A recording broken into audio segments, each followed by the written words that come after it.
bàn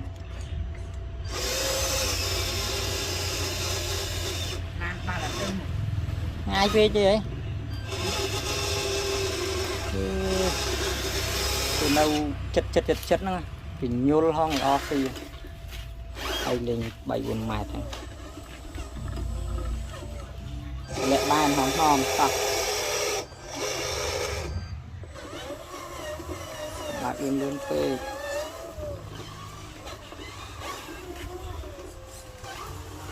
từ ai phải chôn thân được ai phải chôn thân tới vào lo nó lại mình chạy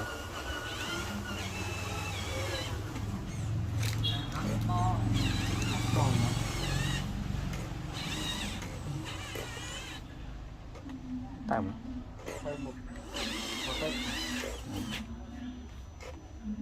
mạch ra đặt sau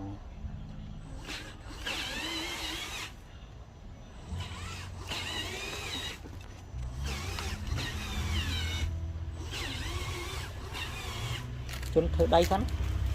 mạch